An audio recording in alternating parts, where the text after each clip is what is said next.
Good morning, ladies and gentlemen. We're going to get ready to start the ceremony. Today's event, we're going to unveil a statue and a couple of walls. We ask that you take your seats at this time as we are going to first post the colors. We're going to go through the Pledge of Allegiance, and then we'll do the pledge to the Texas flag. Post colors!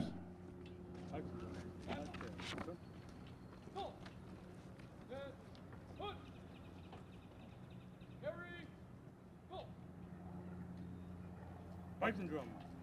All right. Quick march.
Oh, say, can you see by the dawn's early light what so proudly we hailed at the twilight's last gleaming, whose broad stripes and bright stars through the perilous fight o'er the ramparts we watched were so gallantly streaming, and the rocket's red glare, the bombs bursting in air, gave proof through the night that our flag was still there. Oh, say, does that star-spangled banner yet wave o'er the land of the free and the home of the brave?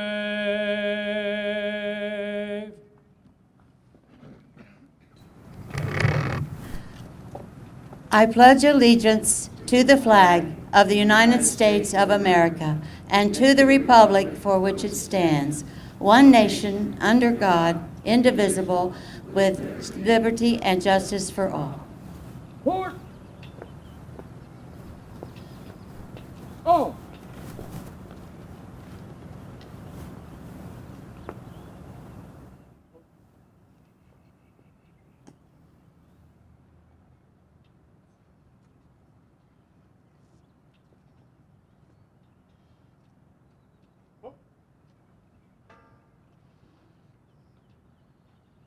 Go.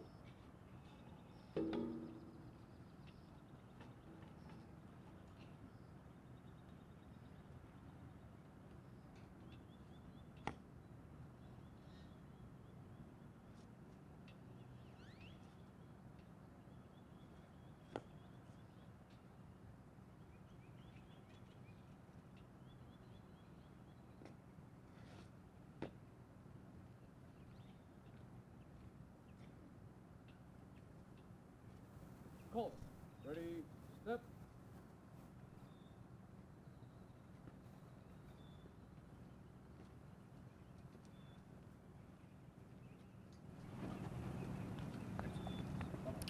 The Pledge of Allegiance to the Texas state flag. Honor the Texas flag. I pledge allegiance to thee, Texas, one state under God, one and indivisible. Today's invocation will be conducted by Georgie Ann Brockstein, Texas DAR chaplain. Thank you. You're welcome.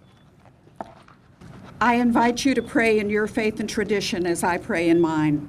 With hearts uplifted, we praise your holy name for your enduring love that transcends time and generations. Your faithfulness guided our patriot ancestors as it does us today. We give thanks for the blessings you have bestowed upon our nation through the ages. As we gather to dedicate this statue of Bernardo de Galvez, we ask for your watchful care over our nation's military members and their families. Enfold them in your protective arms, sustaining them in times of trial and strengthening them when they are weary. Bring them safely home to their loved ones and a nation ever grateful for their sacrifices.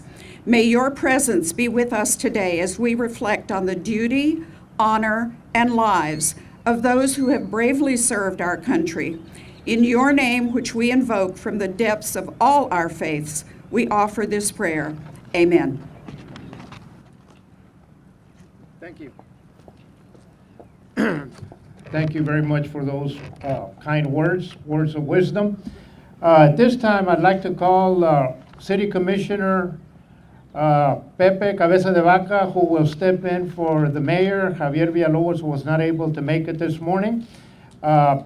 Commissioner Cabeza de Vaca will do the welcome to McAllen. Good morning, good morning, good morning. It's a beautiful morning here in McAllen, Texas. Thank you for coming. It's an honor to be over here commemorating and honoring Spain.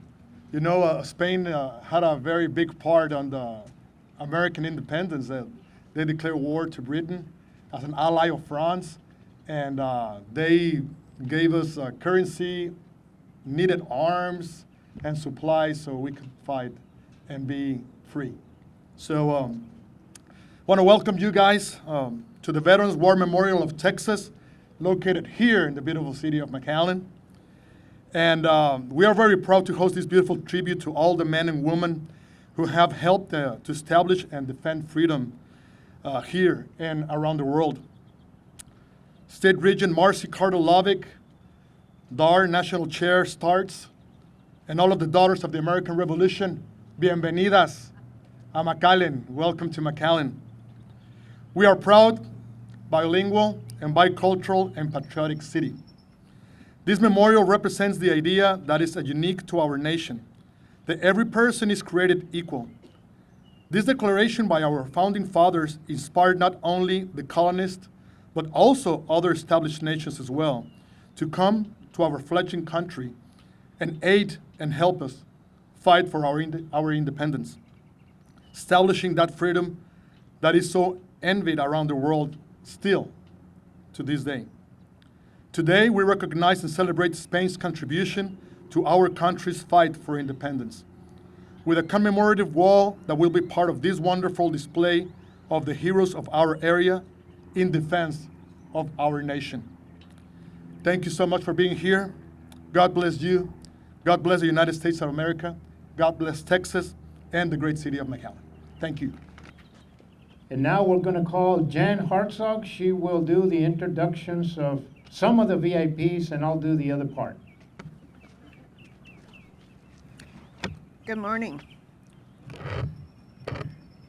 I'm going to start by asking, is there anybody here that this is their first time to the memorial? I imagine there are some people. So what do you think so far?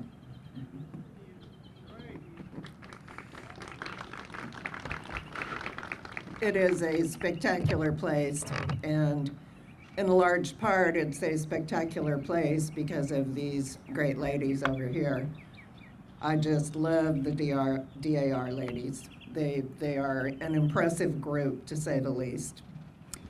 And we're so happy to have another statue out here.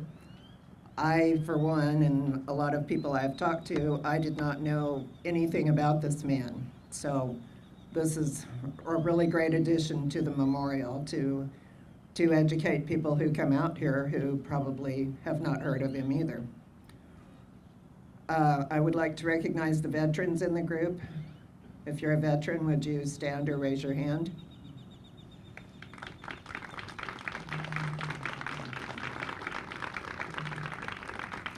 Thank you. Thank you for your service to our country. Thank you for our freedom.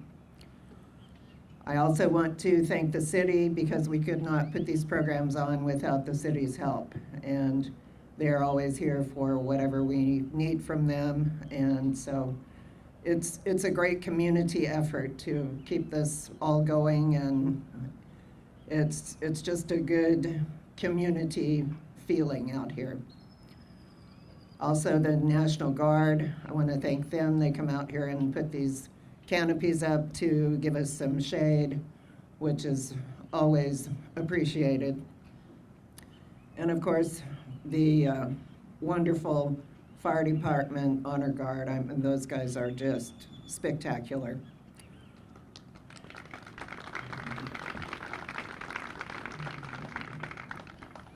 Also, in preparation for this program, we had quite a bit of help. The Boy Scout troops of mission, troops 1065, 1073, 1068, 1084, and the Venture crew all came to help raise flags, plus a couple of officers from the FAR Police Department and a couple of employees from the office of the police department. So, as I say, it's a great community effort here.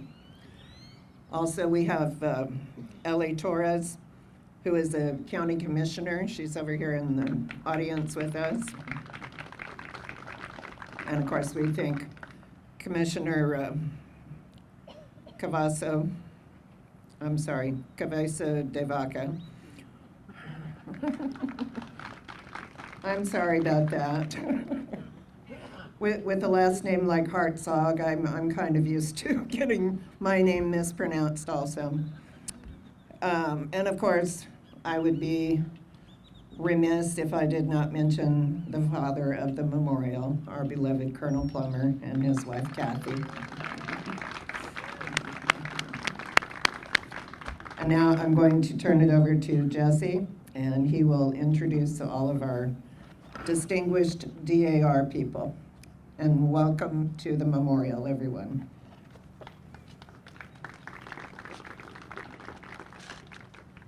Thank you, Jen.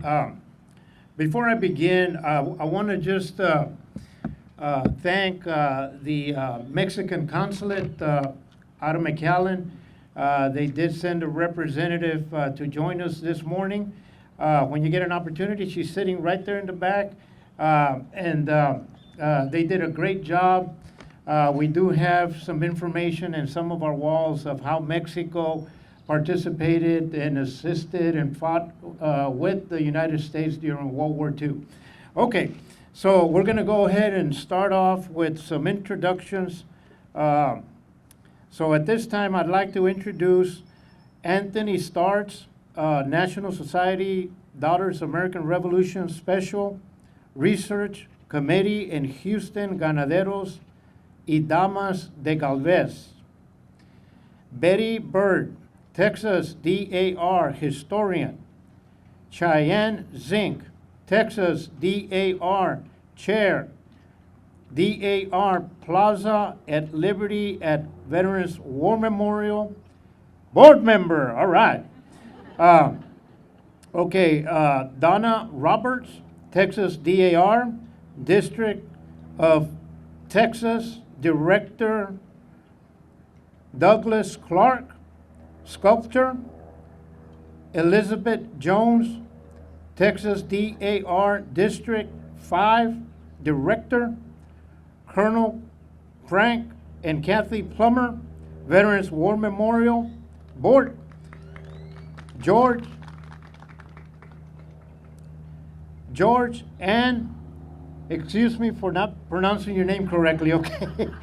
But I think everybody knows Georgie Ann, Texas DAR Chaplain, Houston Ganaderos y Damas de Galvez, John D. Niemes, former Marine and works for NASA.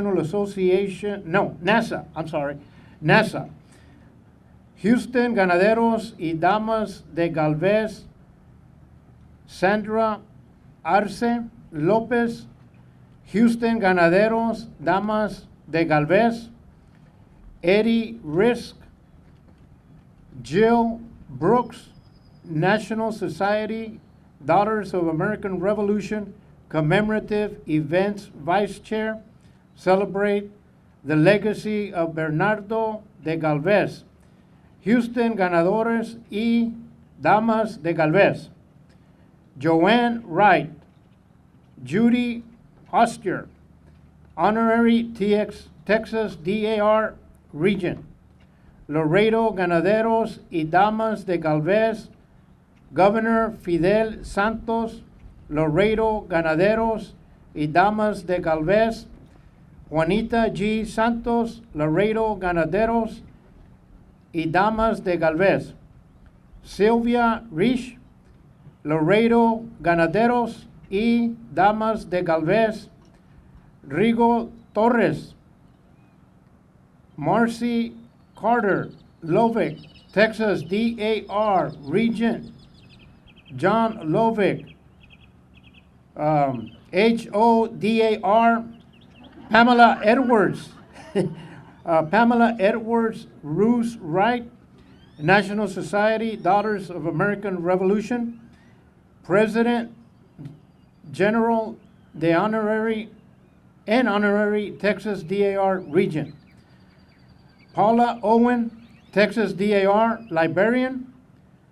Susan Adams, Texas DAR Registrar. Mr. Adams, HODAR. Susan Johnston, Texas DAR Organizing Secretary. Susan Tillman, National Society DAR Vice President General and Texas DAR Honorary Regent. Rio Grande, 9 LT Thomas Barlow and the Boy Height Chapter members. Did I leave anybody out? I hope I got everybody. We thank you very much for joining us this morning, Texas DAR, NSDAR. We really appreciate these ceremonies that are conducted at the Veterans War Memorial. Just so that everybody knows, we do a ceremony for Memorial Day. We do one for 9/11, September 11, for our first responders. We also do Veterans Day and Pearl Harbor Day. So thank you very much for joining us this morning. Okay, at this time, we're going to call on Anthony Starks, Galvez, and the role of Spain in the Revolutionary War. And that'll be conducted by Anthony Starks, National Society DAR Specialty Research Chair and Governor, Houston Branch Ganaderos y Damas de Galvez. Thank you. Thank you for joining us. Thank you.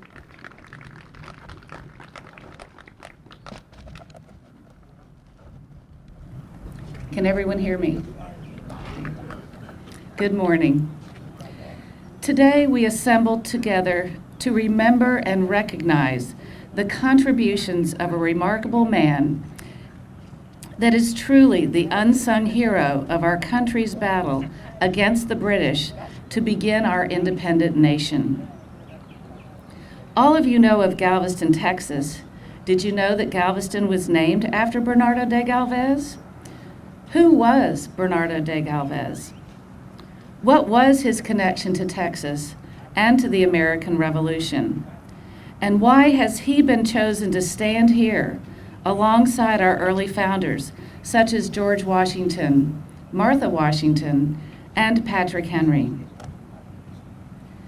Due to his successes in defeating the British, his portrait now hangs in our nation's capital, and in 2014, He was named the 8th honorary citizen of the United States. There are statues of him in Spain, Florida, Alabama, Washington, D.C., and Louisiana, and now in Texas. Let me share with you just a few details of his fascinating life. Born in 1746 in the province of Malaga, Spain, he joined the military at the age of 14 and experienced many battles and military engagements in his early life. Fighting the Portuguese in North Africa and being wounded. After that, he traveled to Mexico and to the northern frontier of New Spain in Vizcaya and Sonora. He led several major expeditions against the Apache, whose depredations were seriously crippling the economy and the settlement of the region. From this experience, he wrote the first successful treatise or manual for working with the native tribes. He returned to Avila, Spain, into the military academy, and then in 1776, he was transferred to faraway the province in Louisiana and quickly was promoted to the governor of that state or that region. Before Spain entered the American Revolutionary War, Galvez did much to aid the American patriots.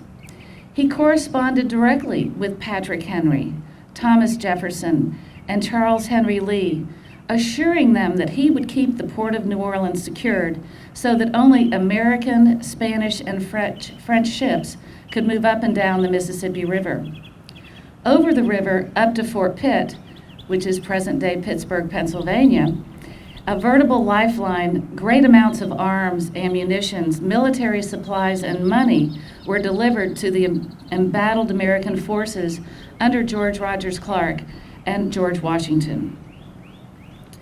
Spain formally declared war against Great Britain on June 21, 1779, and King Carlos III commissioned Galvez to raise a force of men and conduct a campaign against the British along the Mississippi River and the Gulf Coast.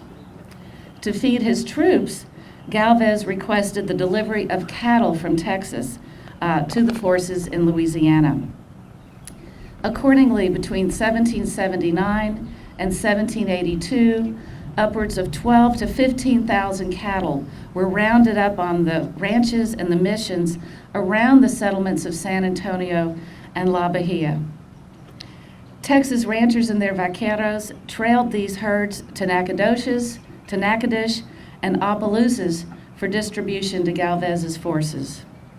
Providing escorts for these herds were soldiers from the presidios of San Antonio de Bexar and the presidio of La Bahia, and several hundred horses were also sent along with artillery and cavalry for cavalry purposes. Fueled in part by Texas beef, Galvez and his 1,400 men took to the field and in the fall of 1779 defeated the British at battles at Manchac and Baton Rouge. And to begin this campaign, he had organized militia, believing that the locals knew more about the environment, the marshes and the swamps, the coastline and the rivers. The militia was composed of a very diverse population: Canary Islanders, Spanish settlers from Malaga, French and French Canadians, Creoles and Germans, and free and enslaved Africans. His Spanish military regiments came from Veracruz, Havana, Puerto Rico, and Spain. From Baton Rouge, he marched on to defeat the British in March of 1780 in Mobile, now in Alabama, and then the climax of his campaign occurred the following year when he directed a joint land and sea attack in Pensacola, the British capital of West Florida. He commanded more than 7,000 men in the 2-month siege of Fort George in Pensacola before it was captured on May 10, 1781. For sailing into Pensacola alone, he told his other commanders who were afraid to go, they were afraid they would be stuck on the sandbars or that they'd be captured. He said that he would go alone, yo solo, I alone, earning him a royal title from the King of Spain. After the fighting, Galvez helped draft the terms of the Treaty of Paris that ended the war. and he was cited by the American Congress for his aid during the conflict. Then in early 1785, he was appointed Viceroy of New Spain. Accompanied by his wife, the Marie Félicité de Saint-Maxent de Estrahan of New Orleans, and 3 young children, they moved to Mexico City, which was in the throes of famine and disease. He became endeared to the people of Mexico City by opening up not only the resources of the government, but also his personal fortune to help the populace through difficult times. In 1785 and 1786, there was a freeze that caused a famine and a typhus epidemic in which over 300,000 people perished. To help the people, Galvez donated over 12,000 pesos of his personal fortune and raised over 100,000 pesos. Some of his main achievements as Viceroy were the start of the reconstruction of the Castle of Chapultepec, today a showplace of the Mexican nation, and the completion of the cathedral in Mexico. It is the largest cathedral in the Western Hemisphere. He also paved streets and installed streetlights. While he was Viceroy, he ordered José de Evia's survey of the Gulf Coast, and the map maker named the biggest bay of the Texas coast Bahia de Galveston, a name later altered to Galveston. He died at the age of 40 of typhus on November 30th, 1786, and his body was buried next to his father's crypt in the wall of the Church of San Fernando in Mexico City. On December 12th, just 8 days later after his funeral, his wife, or widow, Félicité, gave birth to another child. The city of Mexico was in mourning for several days, and his body was carried through the streets so that people could mourn his passing. Galvez is remembered not only for his bravery and his military accomplishments, but as a compassionate and caring individual and leader. What would Galvez have continued to accomplish had he lived more than his short 40 years? We cannot know, however, what he did accomplish is remembered, honored, and celebrated here today. Thank you.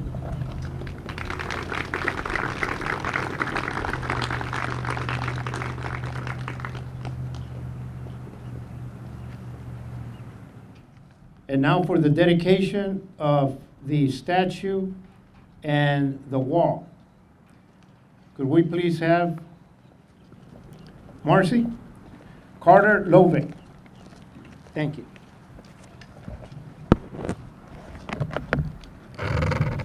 Thank you, Mr. Rodriguez. It is indeed an honor to join you today to dedicate and celebrate the newest additions to the Texas DAR Plaza of Liberty.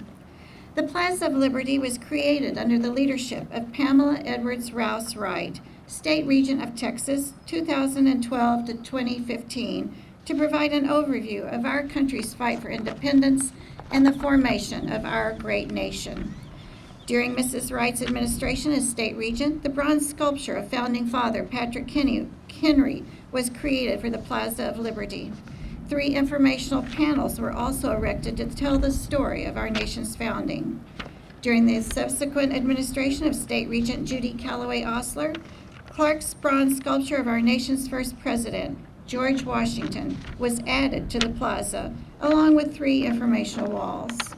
The Rio Grande chapter, NSDAR, located here in McAllen, used a matching funds grant from the National Society Daughters of the American Revolution to add more informational panels with bronze reliefs on 3 of the walls erected by the Texas DAR. A bronze of Martha Washington, our nation's First Lady, was subsequently added to the plaza to represent the important role and contributions of women to the founding of our nation. Today, we are honored to dedicate an additional sculpture created by artist Douglas Clark and funded by an America 250 commemorative grant from the National Society Daughters of the American Revolution for General Bernardo de Galvez. I would like to recognize Kate Johann, State Chair of the America 250 Committee, who was able to join us today. Kate, could you please stand? Thank you. One of the 3 remaining informational panels in the plaza tells the story of Spain's contributions to the Revolutionary War, while a second panel will tell the story of those who traveled from points across Europe to join the nation's fight for freedom. The struggle for independence by the new United States resonated with men such as Francis Marquis de Lafayette, Italy's Filippo Mazzi, the fathers of the U.S. Cavalry, Casimir Pulaski from Poland, and Hungary's Michael Kovács Fabrici, who was killed in action during the siege of Charleston, and Spain's General Bernardo de Galvez, who joined the quest for liberty. The third and final panel will tell the story of our nation's forgotten patriots, the African and Native Americans who fought for our nation's freedom. It is our hope that those who visit this plaza, especially the young students, will learn of the dedication and the many sacrifices of those who founded our great nation. We are grateful for the vision and continuing dedication of Colonel Frank Plummer, the founder of this magnificent Veterans War Memorial of Texas.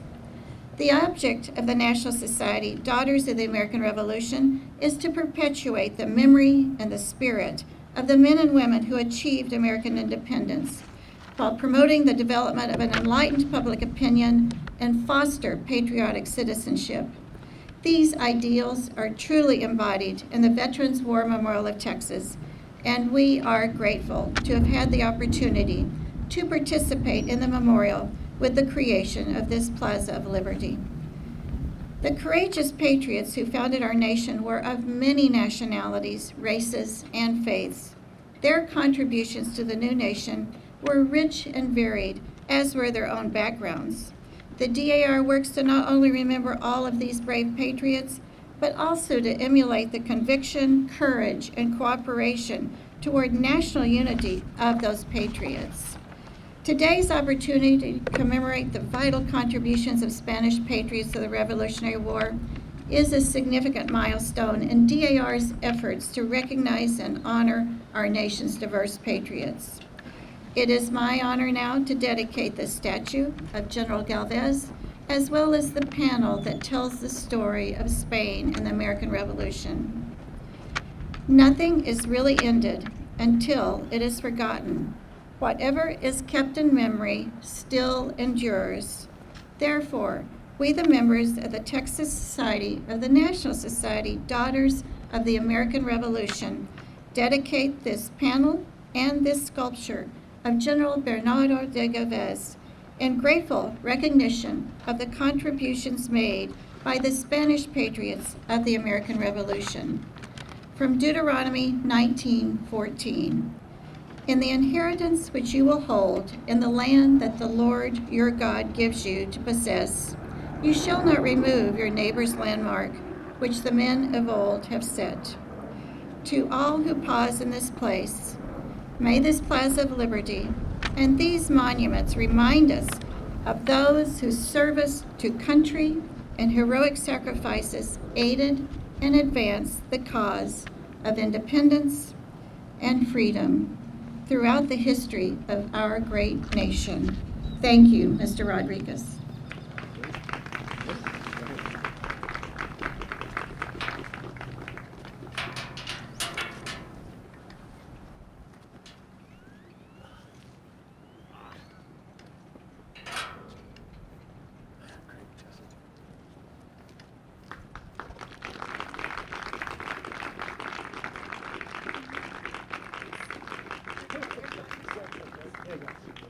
Thank you very much.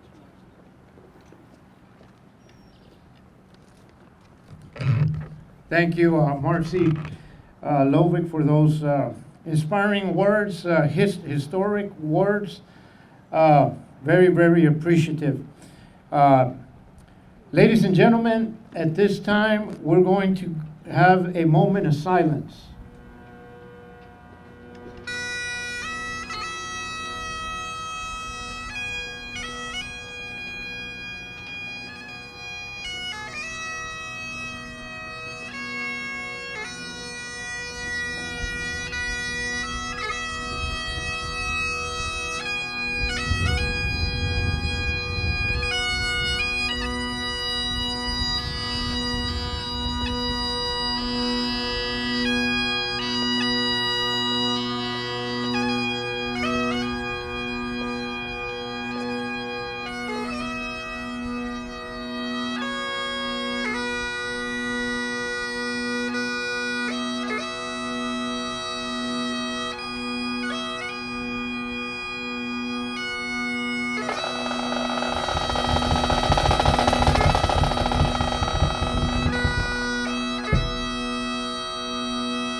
Amazing Grace by the McAllen Fire Department Drum and Bugle Corps.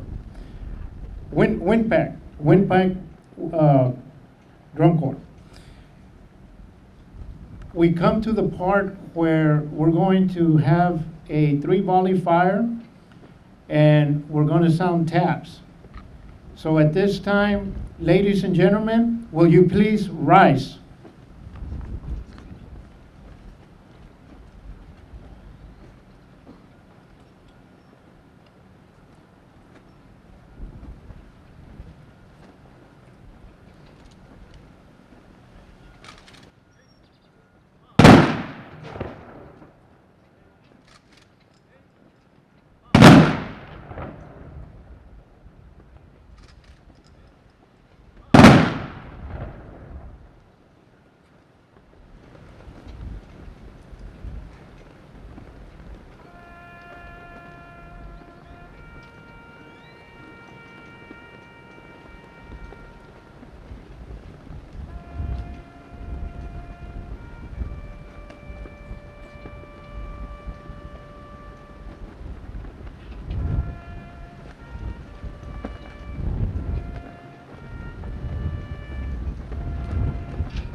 Thank you, the McAllen Police Department Honor Guard.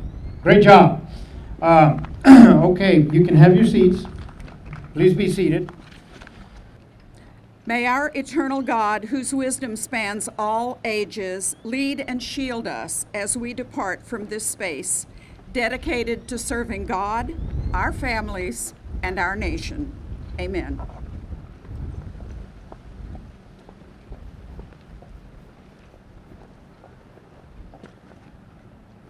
Ladies and gentlemen, thank you for joining us this morning for this ceremony to dedicate the statue and also the walls. A lot of important history, a lot of information that was shared this morning. We want to thank you for joining us, and our next event is going to be on it's going to be the 26th Memorial Day. It'll be on a Monday, the last Monday in May. Thank you very much for joining us, and you're welcome to stick around and look at some of the walls. We've got out here a lot of good information. This is a beautiful memorial, and we thank you once again for joining us this morning. Have a great day.